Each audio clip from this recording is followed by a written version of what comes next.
I was born in South Dakota, Webster, South Dakota, on a farm about a mile from the town.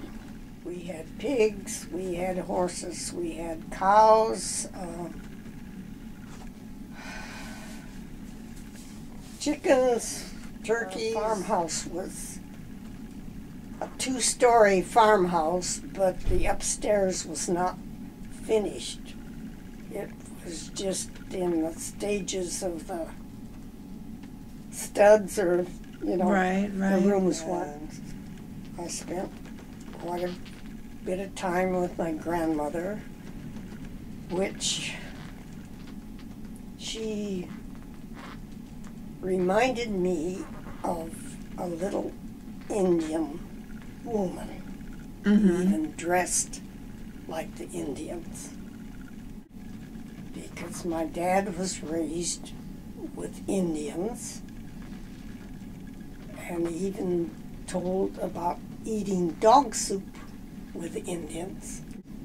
Because, see, my grandpa was a dentist, and his office was in the town of Webster.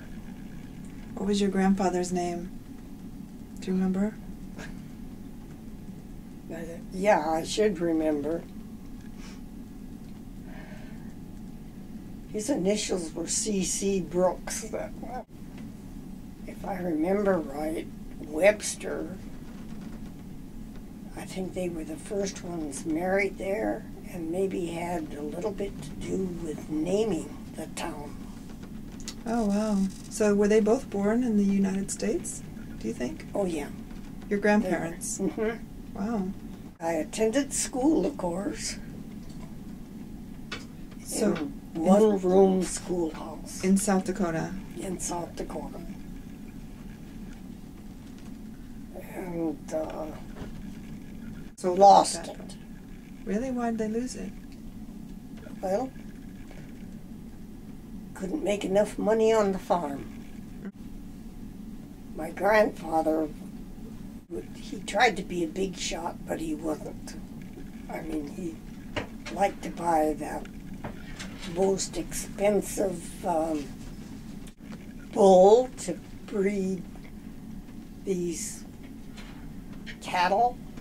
It was borrow money